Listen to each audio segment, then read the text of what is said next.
आज के इस वीडियो में असेसमेंट ऑफ लर्निंग में हम बात करने वाले हैं, जानने वाले हैं, समझने वाले हैं कंसेप्ट ऑफ इवैल्यूएशन, मेजरमेंट और असेसमेंट की।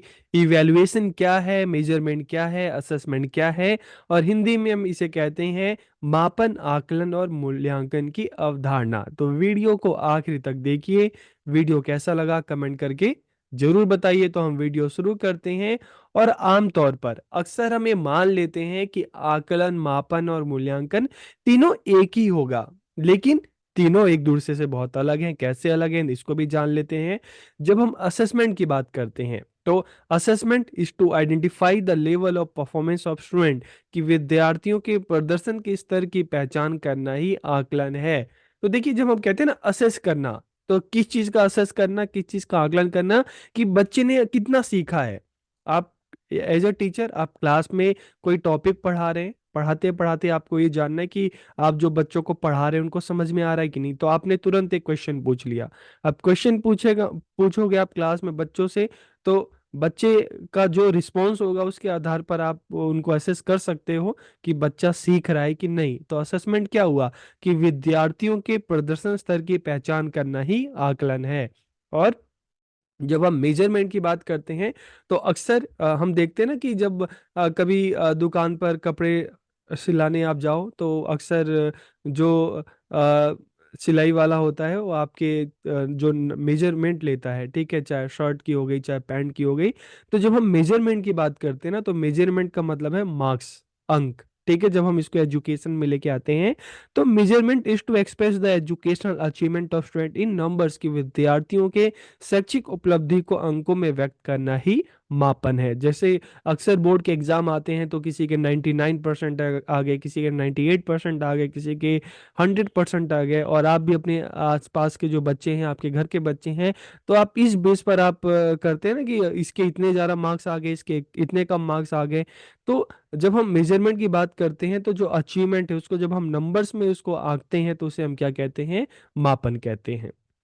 और जब हम इवैल्यूएशन की बात करते हैं तो evaluation is to find out the achievement of educational goal, कि शैक्षिक लक्ष्यों की प्राप्ति का पता लगाना ही मूल्यांकन है।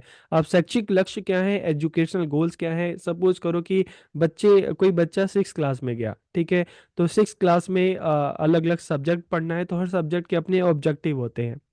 अगर चाहे हम सोशल साइंस की बात करें तो इसमें भी हिस्ट्री, ज्योग्राफी होता है, ठीक है, सिविक्स होता है, तो इनके अपने एजुकेशनल ऑब्जेक्टिव होते हैं।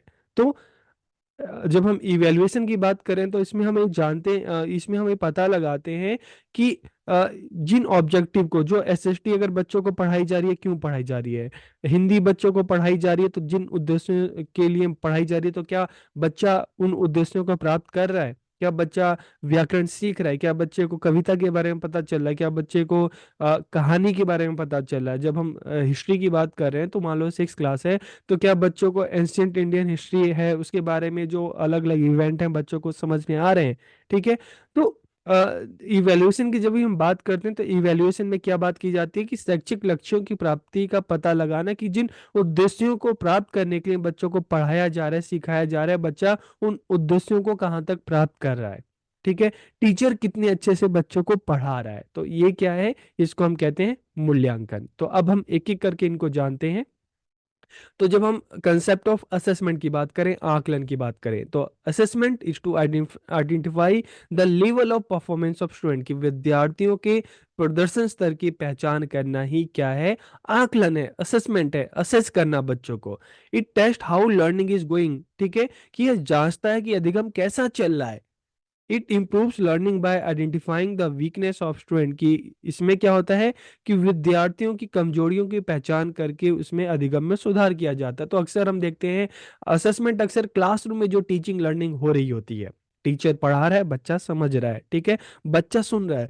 तो अब क्या करोगे, आप क्लास में पढ़ाते पढ़ाते बीच बीच में आप असेस करते हैं ना बच्चों को, कि हाँ, आप इस चीज की जांच करना चाहते हैं ना कि आप जो पढ़ा रहे हो बच्चा सीख रहा है कि नहीं। तो आप क्या करते हो, अक्सर आप क्वेश्चन पूछ लेते हो, आप बच्चों से कहते हो कि ठीक है, जो तुम्हें समझ में आया तुम बताओ। या जैसे ही चैप्टर खत्म होता है तो आप बच्चों से फिर कहते हो कि चलो हम क्या करते हैं कि आपको क्या क्या समझ में आया आप अपने वर्ड्स में बताइए। आप उससे रिलेटेड कुछ क्वेश्चन आंसर पूछ लेते हो। तो क्या है, यही तो असेसमेंट है कि बच्चे की परफॉर्मेंस क्या है, बच्चा सीख रहा है कि नहीं सीख रहा। It taste how learning is going, की जो अधिगम है कैसा चल रहा है, आप पता लगाएंगे। It improves learning by identifying the weakness of student, कि मान लो आप क्लास में पढ़ा रहे हो, अपने बच्चों से क्वेश्चन पूछा, कुछ बच्चों को नहीं, बच्चे क्लास में काफी सारे बच्चे नहीं बता पा रहे, ठीक है। तो फिर आपको शायद ये चीजें समझ में आ रही, कि लगता है कि बच्चों को ठीक से समझ में नहीं आ रहा, तो फिर से और अच्छे तरीके से बच्चों को समझाएंगे। या आपने बच्चों से पूछा तो बच्चों ने कहा कि नहीं हमें समझ में नहीं आ रहा, फिर से बताइए। ठीक है, तो इससे क्या होता है कि जो बच्चों की जो वीकनेस होती है उसमें और सुधार लाकर जो टीचिंग लर्निंग है उसको और बेहतर बनाया जा सकता है।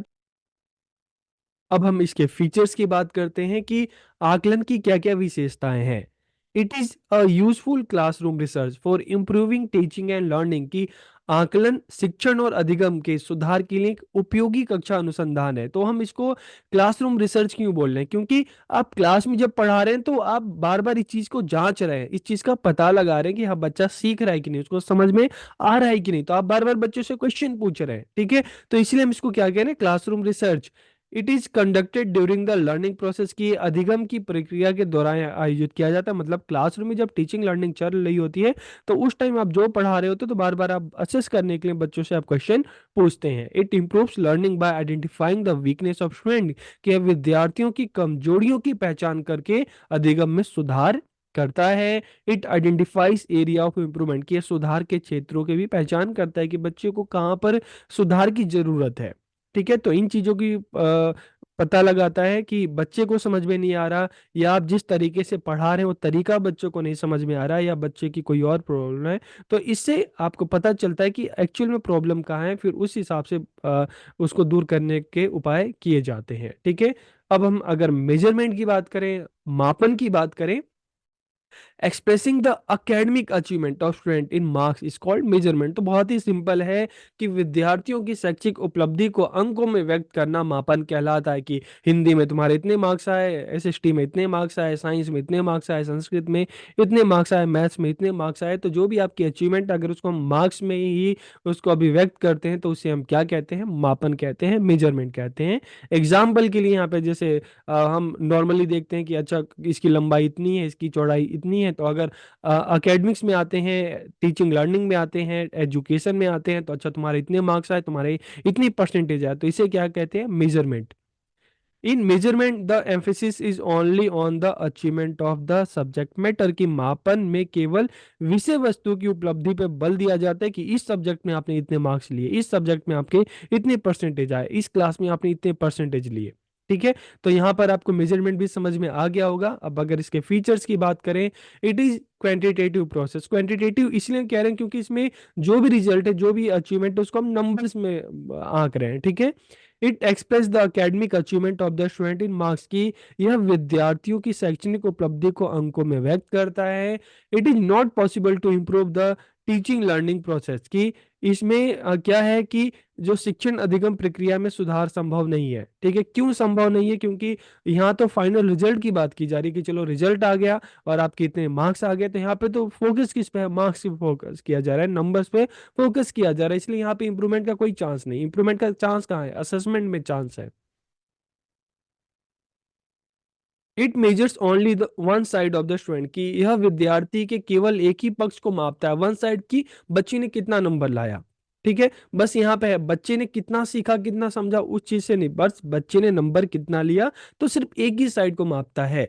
Its objective is to present the result in marks and percentage, की इसका उद्देश्य अंकों व प्रतिशत में परिणाम को प्रस्तुत करना होता है। Measurement is to find out how many marks a student has obtain in a subject, की एक विद्यार्थी ने किसी विषय में कितने अंक प्राप्त किए हैं, ये ज्ञात करना ही क्या है, मापन है। तो यहाँ पर आपको मेजरमेंट भी समझ में आ गया होगा।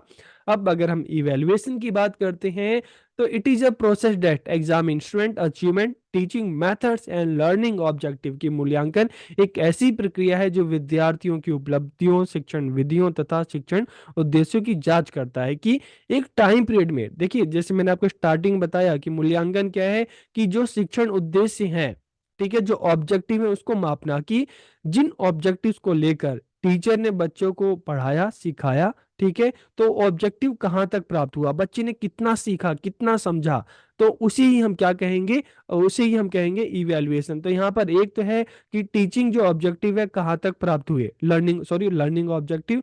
सेकंड, इस चीज का भी पता लगाना है कि टीचर जिन मेथड्स के थ्रू बच्चों को पढ़ा रहा था क्या वो मेथड ठीक थे, क्या उन मेथड से बच्चों को समझ में आया। और तीसरा चीज है कि विद्यार्थियों की उपलब्धियों का पता लगाना कि बच्चों की अचीवमेंट क्या रही, ठीक है। आप जिन ऑब्जेक्टिव्स को लेकर आपने टीचिंग की, बच्चों को पढ़ाया, बच्चों को समझाया, बच्चों ने पढ़ा, बच्चों ने समझा, तो क्या सच में बच्चों ने समझा। तो यहाँ पर क्या है कि विद्यार्थियों की उपलब्धियों का पता लगाना, टीचर जो लर्निंग ऑब्जेक्टिव है उसका पता लगाना, और जो टीचिंग मेथड्स है कौन से ज्यादा कारगर हैं उपयोगी हैं, इन चीजों का पता लगाना, ठीक है। तो यहाँ पर क्या है, इसको हम कहते हैं इवैल्यूएशन में ये सारी चीजें हम देखते हैं। Evaluation is the process of checking changes in children's behaviour and learning achievement and objective, कि बच्चों के व्यवहार में परिवर्तन, कि मान लो एक हमारा ऑब्जेक्टिव है कि बच्चा पढ़ने आ रहा है, तो जो भी बच्चों को अलग अलग सब्जेक्ट पढ़ाए जा रहे हैं, ठीक है, तो बच्चों के व्यवहार में परिवर्तन करना, बच्चों को नई नॉलेज देना, बच्चों को नई स्किल देना, तभी तो बच्चों के बिहेवियर चेंज आएगा। तो उस चीज को जांचना, बच्चों की शिक्षण उपलब्धियां, ठीक है, उनकी जो लर्निंग अचीवमेंट है, और टीचर की जो है कितने अच्छे तरीके से पढ़ाया, ठीक है। इसके अलावा उद्देश्य कि जो भी लर्निंग ऑब्जेक्टिव है वो किस सीमा तक प्राप्त हुए, तो इन्हीं सब की जांच करना ही क्या है, मूल्यांकन है। Evaluation is the process to find out the level to which the set objective of teaching a subject have been achieved, कि किसी विषय के शिक्षण के निर्धारित उद्देश्य की प्राप्ति किस स्तर तक हुई है, इस बात का पता लगाने की प्रक्रिया ही क्या है, मूल्यांकन है। तो मूल्यांकन एक कॉन्टिन्यूअस प्रोसेस है, एक सतत प्रक्रिया है, जिसका उद्देश्य शिक्षक और विद्यार्थियों का अधिगम पथ प्रदर्शित करने के लिए होता है, कि बच्चों की क्या प्रॉब्लम रही है, ठीक है, बच्चे की क्या अचीवमेंट रही है, अगर अचीवमेंट उतनी अच्छी नहीं रही तो क्यों रही, ठीक है, क्यों नहीं रही, हो सकता है कि टीचर ने जिन मेथड से बच्चों को पढ़ाया वो मेथड्स उतने अच्छे नहीं थे। तो यहाँ पर बच्चों का भी मार्गदर्शन होता है इसके माध्यम से, और टीचर्स का भी होता है। बच्चों को अपनी स्ट्रेंथ वीकनेस का पता चलता है, टीचर्स को भी पता चलता है कि उनकी स्ट्रेंथ वीकनेस की कहाँ पे कमी रह गई, या उन्होंने अगर अच्छा रिजल्ट आया, ठीक है, तो उनको भी पता चलता है कि उनकी जो मेहनत थी कितनी अच्छी थी, उनके जो एफर्ट्स थे कितने अच्छे थे, ताकि आगे चलकर फिर भी उसी तरीके से बच्चों को पढ़ा सके, उससे और अच्छे तरीके से पढ़ा समझा सके। फिर जब हम फीचर्स ऑफ इवैल्यूएशन की बात करते हैं, तो this is a continuous process, की एक निरंतर चलने वाली प्रक्रिया है, ठीक है।